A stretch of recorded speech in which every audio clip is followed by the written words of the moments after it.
The Rangers dropped a rubber match against the Seattle Mariners and only scored 3 runs. But on today's show, I'm talking about why I think the offense is just about to turn a corner and turn things on in a big, big way. All that and more on this episode of Locked On Rangers. Let's get into it.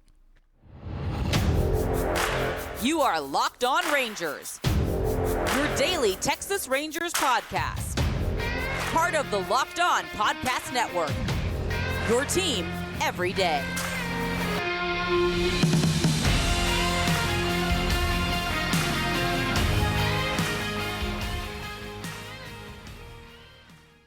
You are locked on the World Series champion Texas Rangers. I'm Bryce Patrick, a cripplingly addicted Texas Rangers fan covering this team for 11 seasons, including all 6 as the founder and host of this podcast. Thank you all so much for making Locked On Rangers your first listen every single day. If you're not already, you can follow me on Twitter at Bryce Patrick. You can follow the show at Locked On Rangers. Hit subscribe on your favorite podcasting platform and on YouTube, where the best way you can help grow the show is to comment nearly any single thing below. Now, before we get into why I think this offense is turning a quarter and the bullpen, don't look now, but I think the Rangers might have a very, very good bullpen. This episode is brought to you by FanDuel. Make every moment more. Right now, new customers get $150 in bonus bets guaranteed. That's $150 win or lose. Visit FanDuel.com/lockedon to get started. Now, the Rangers only scored 3 runs in this game against the Seattle Mariners, 2 of those coming against Luis Castillo, 1 of those coming against Ryan Stanek. But it seems like this offense is finally starting to turn a corner.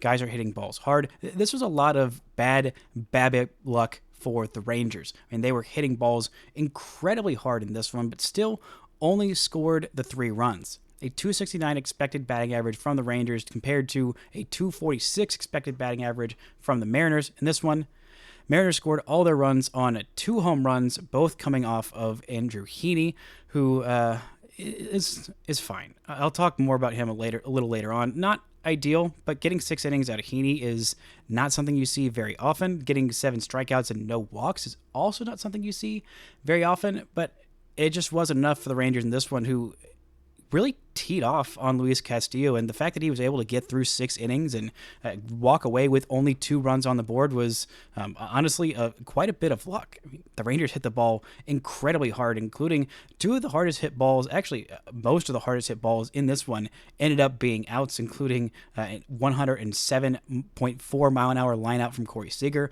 a 108.8 mile an hour line out from Wyatt Langford, and a 111.8 mile an hour ground into a double play from Adolis Garcia. This team was hitting the ball incredibly hard, basically up and down the lineup, and the addition of Nathaniel Lowe back to the number 3 spot in this lineup. The number 3 hole in this lineup has been not a strong suit for the Rangers the last couple of years. Find out exactly who is going to hit exactly right behind Corey Seager and ahead of Adolis Garcia has been a bit of a mystery for the Rangers early on in this season, and a little bit last year.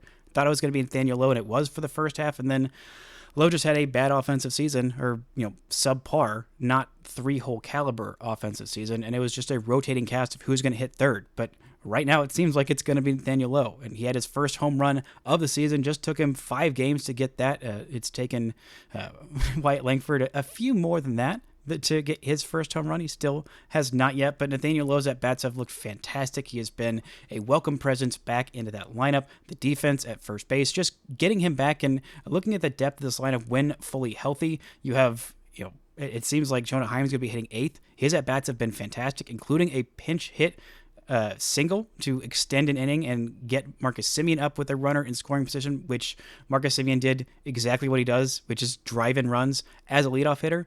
Not something you say often, but when your offense is this deep and your lineup runs this deep, your 8-hole hitter is an all-star catcher, and your 9-hole hitter is, well, at times it's Taveras, who is a fine 9-hole hitter. We'll talk more about him later on the show, but the depth of this lineup continues to come through, and everybody is stepping up in this one, including Corey Seager, who did work a walk in this one, had a big strikeout with runners at the corners against the lefty Gabe Speier, who has been just his bugaboo. He has not been able to hit Gabe Speier, and really nobody has been able to hit Gabe Speier so far this year. Speier has a 0.90 ERA on the season. He has been just fantastic for the Mariners this year, and it was a half-hearted check swing, not quite check swing, by Seager on a fastball up above the zone with runners at the corners where he could have driven in the tying run, but alas, that was not the case for him today. He has been just on the verge of a heater for quite a while. There was a 4-ball stretch from this game to last game where the 4 hits in play were an average of, let's see, I'm not going to do that average. I'm just reading them out how fast they were. 107.4 miles an hour, 104.1 miles an hour, 105.0 miles an hour, 110.1 miles per hour. This guy is stinging the crap out of the baseball, and seeing him in there on the Thursday day game after the night game where he got pulled because he got hit in the shin with a pitch that swelled up pretty quickly on him, was taken out after the next inning, was able to stay on base and run, but Davis Wendzel came in for him and ended up switching to third, Josh Smith to shortstop. And we thought, okay, well, Corey Seager's probably going to be out for the day game. They've been giving him about 1 day off a week. Thankfully, the Rangers had an off day this week, finally, for the first time in forever. But it seems like he is getting back to his full self, but still in there and DHing. And even though the results don't show it, and that one crucial at-bat was not what Corey Seager wanted, I feel like he is on the verge of a hot streak, but it's not just Seager and it's not just Lowe, and Garcia didn't have the best day, but he has been an offensive force all season. But it's the bottom of this lineup as well, and there were 2 strikeouts in this game that showed me the 8 and 9 hitters in this one, which were Ezekiel Duran and Andrew Kisner. They were having exceptional at-bats. They were both in strikeouts in crucial situations. You may be saying, Bryce, how are you impressed with the strikeout? That's not the impressive. That's literally one of the worst possible outcomes you could have from an at-bat. I know, but it's the process that went into it. You can't just look at the results. You got to look at the process, which this game was offensive process over results because the results weren't there, but the processes were so good. Now, one of the big ones was Zeke Duran just getting one of the worst recipients of bad BABIP luck in the bottom of the second after a Josh Smith double, which should have been ruled a triple, but a very ungenerous error again to Mitch Haniger in right field allowed Josh Smith to go to third base. Then Wyatt Langford worked a walk, which very, very impressive walk. Good to see him still getting those walks and knowing the strike zone despite getting so many balls out of the strike zone called on him. But Zeke got sawed off, broken bat, should have been a little blooper enough to score Josh Smith, but it was not. It had an expected batting average of .550. But no, great play by Jorge Polanco to get that one. And then later on in the game, after a reached on error by Wyatt Langford, a routine ball to the shortstop where Wyatt Langford's speed made Dylan Moore think twice about bobbling that baseball, and he just could not make the play. Was a hard hit ball, so credit to Langford having a couple of hard hit balls in this one as well as a walk. Also had a strikeout in this one. But Zeke Duran battling, goes down 0-2 to Ryan Stanek and fouls off 5 straight pitches. After that, got a called third strike that was still a strike, very generous call, a slider just touching the outside of the zone, low and away. Literally could not make a pitch more perfect if he tried. I think if Zeke Duran even tried to swing at that, he would have just swung and missed. It was just a fantastic at-bat, making an 8-pitch at-bat, going down 0-2 in that situation, trying to make the Mariners pay for the error. The Rangers did end up making them pay later on because Marcus Semien drove in Wyatt Langford after Wyatt Langford stole his first base of his career. Finally seeing Wyatt Langford active on the bases, also active in the outfield. But the other strikeout that I wanted to mention was a strikeout by Andrew Kisner. Worked a 9-pitch at-bat. He had runners at second and third with 2 outs. A called third strike on what was easily the worst call of the day. Couple inches outside. Not a horrendous call. Great job of framing by Cal Raleigh, who's one of the better framing catchers in baseball, but really frustrating after working that good of an at-bat. 9 pitches. Should have been bases loaded for Marcus Semien with 2 outs. In that situation, still down 1, I believe, at that point, but that wasn't the case. That was not the case. Still a good at-bat by him. Good at-bats from everybody, top to bottom. Not every at-bat was, the most quality, but still the quality is turning up. The hard hit balls are getting hit harder, and I am really impressed by this offense. But I'm also really impressed with Wyatt Langford's defense. Yeah, you heard me right. Wyatt Langford's defense. We're talking about why. And Wyatt, even though Leody Taveras might be the odd man out, the guy who's going to be getting everyday at-bats if Wyatt Langford goes into left field is not who you might think. Right after this word from our sponsors. This episode is brought to you by DoorDash. This Mother's Day, get something thoughtful for mom on DoorDash. Surprise her from wherever you want. Fresh bouquets, the latest tech, gift cards, self-care treats, and more to make her day that much better. Pair flowers with a gift card so you can celebrate any way she wants. Is she a bookworm? Try a bookstore gift card. Does she love a good latte? Get her a gift card from her favorite coffee shop. You can't go wrong. Get the thoughtful delivery gifts with the convenience you need. Choose same-day delivery or schedule a week ahead for when flowers and gifts should arrive at her door with DoorDash. Get a Mother's Day gift as unique as she is with DoorDash. Use code LOCKEDONMLB. Get 50% off your next order. Up to $15 when you spend $15 plus on your next flower, convenience, grocery, or retail order now on DoorDash. That's promo code LOCKEDONMLB. Order using DoorDash today. Terms apply. Now, there were a couple of things that Wyatt Langford did in this game that he hadn't done before, including getting his first stolen base of his major league career. I think there will be a lot more of those moving forward. Hopefully, he can still be encouraged to be aggressive on the base pass, as can everyone with speed, picking their times. And I just want this team to be much more aggressive in the steal department this year than they were last year. I think they didn't take nearly as much advantage of the new rule changes as they should have, especially this year when having a full season of Evan Carter and Wyatt Langford, two guys that are both in the top 3% of fastest runners in baseball. I want to see them run wild. But the other thing that Wyatt Langford hadn't done before was make my jaw hit the floor on a defensive play.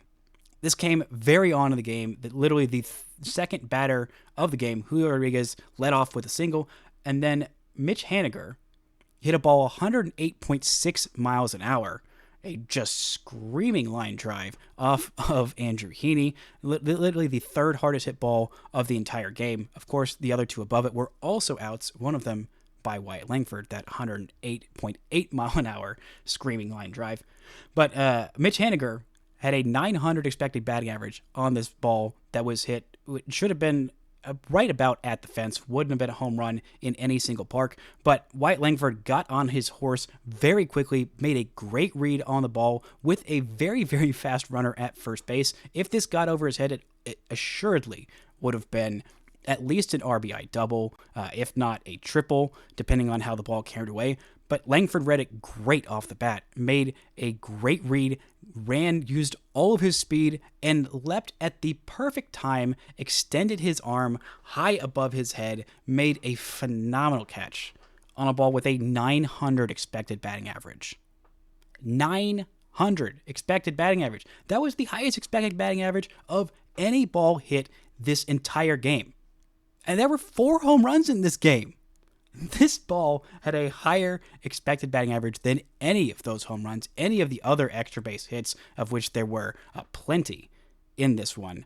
But still, Wyatt Langford making a play like that, using all of his speed. I mean, when I see him run at full speed, it's like early Mike Trout in that you see a guy who's built like a freaking linebacker, who is just as ripped as it can be, and a guy who hits the ball 108.8 miles an hour, just routinely smashes the crap out of baseballs, and he should not be able to be that fast. Like, your brain doesn't make sense of it. There is a certain website, I believe it was MLB Pipeline, that rated Wyatt Langford's speed at a 50 or 55, and ESPN on opening night called it near elite speed. It's not near elite. It is super elite. He is one of the fastest players in baseball, which is why I think evaluators grading him out defensively as a DH only is just silly. It's goofy. It's ridiculous. Right now he's playing at DH every day because the Rangers have 3 very good defensive outfielders. Wyatt Langford, I think eventually could be a very good defensive outfielder. Not just passable, which I think he is already at passable, not just above average, But with those instincts, with that speed, I mean, he has had so few games in the outfield in general, even since college. This is basically only his third year playing outfield. And at all levels, across all levels, major league, minor league, college, I think even this includes a little bit of summer league, he has played 167 games in the outfield. 167 games! That's barely a full Major League Baseball season. And I think it was Fangraphs that had him as a 30 defender on the 20 to 80 scale. 30. That's like Mike Napoli in the outfield level defender. Are you freaking kidding me? This guy is so insanely athletic. He's going to figure out he just needs reps. Right now, he's only gotten 8 games defensively in the outfield so far at the Major League level in the first 26 games of the season. And I don't know how much longer it's going to be until he's playing every day in left field. Maybe the Rangers, make the move at midseason. But for right now, it makes the most sense for the total value you're going to get from this roster as currently constructed, with the level of health they have, of Leody in center, Evan Carter in left, Adolis in right. And I think that Leody Taveras gets a lot more scorn than he deserves. I think his at-bats have been very quality. They have been quality at-bats. The results haven't been there yet. He hasn't been stinging the baseball. He's striking out less. He's walking more. He's playing great defense for the most part. Again, he'll have those goof-ups every once in a while, and you'll remember those a whole lot more than you will remember the routine play or the hard plays that he makes look routine and the spectacular plays that he has. It seems like that's what the fan base has been focusing on with Leody for the past few years. But eventually, all that great defense is going to be supplanted, and the Rangers, if they can move Wyatt to be a passable to above average defensive left fielder, which I think he will be, it could be even right now, and Evan Carter to center field and Leody to more of a bench role, the question you have to ask yourself is who's going to DH. Right now, there's not really a better answer than who would come off the bench. It would be a better bat than Leody at this point. I mean, maybe Duran, but again, I'm not entirely sure. But at this point, my expectation, my thought, how I would align things if this roster was 110% healthy, at this point, I'm putting Evan Carter every day in center field, Wyatt in left, and a healthy Josh Jung at third, and Josh Smith at DH. Yeah, at this point, Josh Smith has been probably the Rangers' best hitter. Honestly, he has been so incredibly fantastic this year, defensively playing a million different positions. He's got an on-base of 393, an OPS of 810, got his first home run of the year. He's got 12 RBIs, which are third on the team, behind only Adolis Garcia, Marcus Semien, and Jonah Heim. He's got double the amount of RBIs this year as Corey Seager, which is bonkers. But Josh Smith is impacting the baseball. He is putting together phenomenal at-bats. And, a guy who was thought of as the second-choice bench infielder is now the Rangers' I forget Adolis Garcia is going absolutely nuclear. Second best hitter this year. That was a little bit of an overstatement with my endearment with Josh Smith. But he has been downright phenomenal this year. And once Josh Jung comes back, you're going to have to find a way to get everyday at-bats for Josh Smith because he has been just that good this year. And you know who else has been just that good this year? Granted, in a smaller sample size, it's been Cole Winn. I've been incredibly impressed with Cole Winn so far to start his major league career. He has not allowed a hit in 6 innings of work, 4 games, 6 innings, 0 hits, 0 runs earned or otherwise, 1 walk, 7 strikeouts, a FIP of 1.31, like I said, an ERA of 0, 1.5 walks per 9, 10.5 Ks per 9, and this guy looks like the real deal. And isn't that absolutely found money given where he started his season? I mean, he went to Winter League ball during the winter, that's as one does, and he was a starter there in Puerto Rico, and he looked better. He had an ERA below 3, I believe. The walks weren't too crazy out of control. The strikeouts were better, just to give him some confidence after an incredibly brutal couple of years in AAA, where last year the Rangers just moved him out of the rotation in AAA because he just couldn't hack it. He had 7 walks per 9 last year in AAA, and it was just brutal. But then he comes out and he's touching 98 out of the pen this year as a shorter reliever, a higher leverage guy, and so far he's been phenomenal. The Rangers pen, don't look now, the Rangers might have a deep bullpen. They've got 8 guys on their active roster in the bullpen: Jose Leclerc, David Robertson, Kirby Yates, Jose Urena, Cole Winn, Josh Sborz, Jonathan Hernandez, and Jacob Latz. And of those 8 guys, there's only really 2 that you're kind of shaky on when they come out of the pen so far this year. That's Jose Leclerc, which I'm still more bullish on than most. At this point, he has been shaky, but he's been better his last few outings. And Jonathan Hernandez, it's still a wait-and-see mode. His first outing was fantastic. He looked pretty darn good rehabbing at AAA this year. And so if those are your 2, those are your 7th and 8th best options in your bullpen, I mean, my God, the improvement of this pen from last year to this year, and a lot of these guys were here last year. Latz was here last year. Hernandez, Sborz, Winn was here last year. Not at the big league level, but he was around. And Leclerc, you got 3 new guys in Robertson, Yates, and Urena who have been phenomenal this year. Don't look now, but the Rangers might actually have a very, very good and deep bullpen. Coming up to talk about some worries with Andrew Heaney, and a guy who might be gunning for that spot in his rotation in Jack Leiter, and just where this team stands just 3 weeks into the season. Right after this word from our sponsors. This episode is brought to you by FanDuel. It's playoff time in the NBA and NHL. Baseball's in full swing, and FanDuel is your place to bet on every single game. Right now, new customers get $150 in bonus bets guaranteed. That's $150 win or lose. Bet on everything from slap shots to home runs, slam dunks, all on an app that's safe, secure, and easy to use.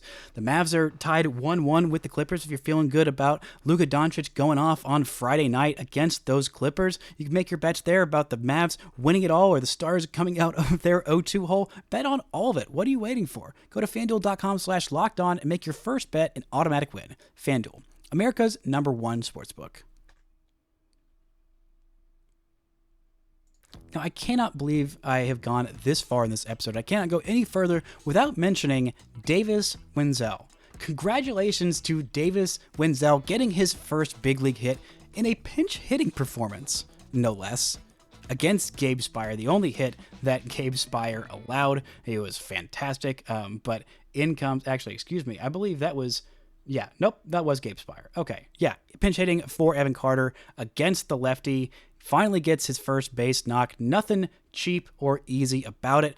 Had a hit that should have been a home run. A home run in 29 other ballparks, but not in Atlanta this past weekend against the Braves. But that one was not a home run in that particular park and should have been his first hit. Wasn't his first hit. He gets it now. Congratulations to the supplemental first-round pick from 2019. Big 12 co-offensive player of the year with fellow first-round pick Josh Jung. Good for Davis Wendzel getting that first one under his belt. Very proud of him. And overall, it wasn't the best start from Heaney.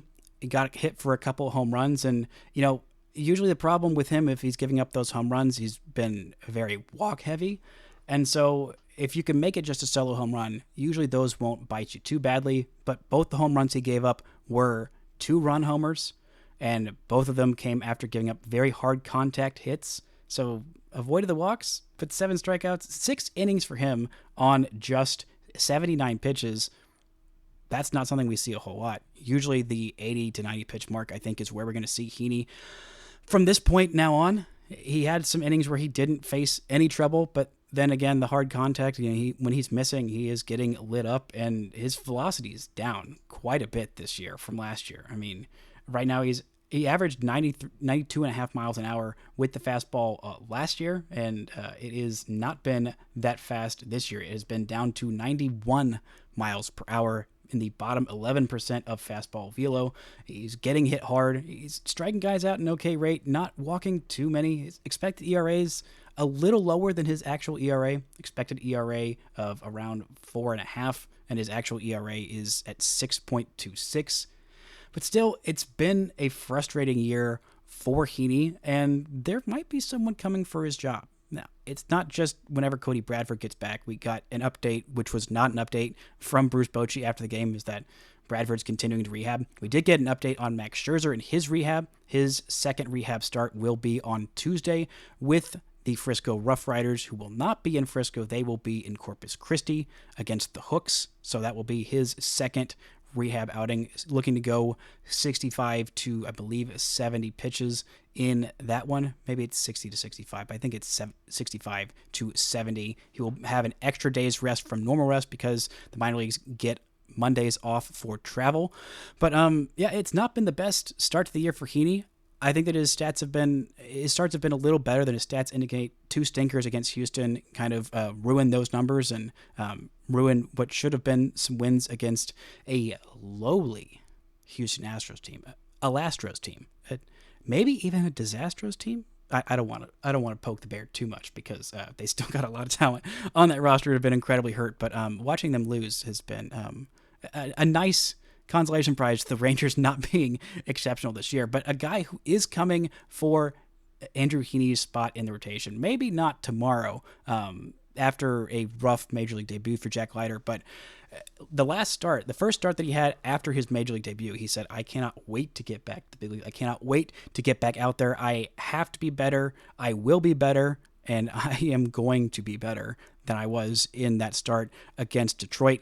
And you know what? He shows up, and he absolutely was. He was so much better than he was against the Detroit Tigers. Granted, he was facing the Salt Lake Bees, which I know the Tigers lineup isn't the nastiest in Major League Baseball, but they've got some good hitters, and when you make mistakes to them, they will make you pay. The defense cost him a little bit, but still a lot of hard contact, a lot of good moments, a lot of bad moments, a very Jack Leitery experience in that Major League debut. But he's a big leaguer forever now. Can't take that away from him. But he wants to be a big leaguer, not just for one start, but for a lot, because he went out against those Salt Lake Bees with a vengeance. 7 days after his big league debut, goes 6 innings, 1 hit, no runs earned or otherwise, did have 3 walks, but 8 strikeouts, and he had 18 whiffs. 18 whiffs! And not just on a bunch of fastballs. He seemed to mix it up, at least from the strikeouts that I watched. This is from my point of view. I didn't get the actual StatCast data on which particular pitches it was. It was just me knowing his repertoire and what I thought it was watching the replay. So this is what his strikeouts look like. He got a high fastball swinging up out of the zone. He had a curveball in the dirt on a half-hearted sword check swing. He also had another curveball at the shins that was out of the zone swinging. Those were 2 really good signs for me. Then he had a fastball low and away to a righty looking. Yeah, glove side. He was hitting his spot glove side to a righty looking. Then he had up and away to a righty looking yet again.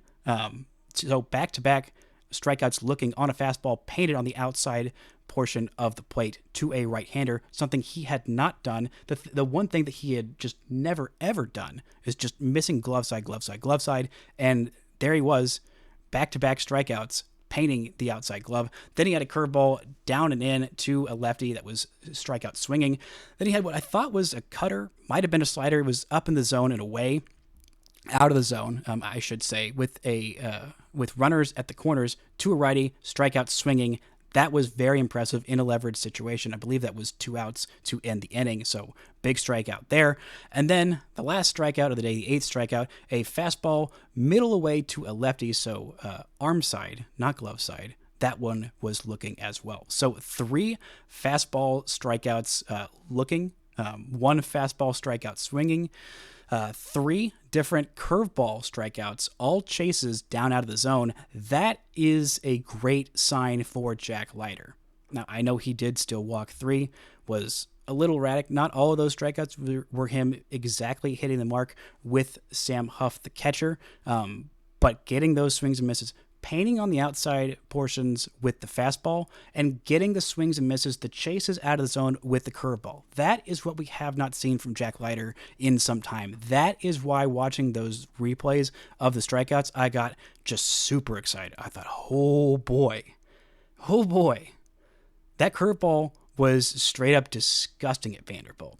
He was getting it in the zone early for called strikes. That was something that he did do in his Major League debut. He didn't get a lot of chases on it below the zone, But usually once you can get it early in those counts, seeing him go, 0-0, curveball at the knees for a strike, if you can get that, then you can start to make hitters respect that you can throw it for the strike and they will chase it down below the zone. That's when you start to get some more strikeouts where you won't get hurt on a curveball buried in the dirt if you have a catcher like Jonah Heim that's back there and blocking it and trusting him.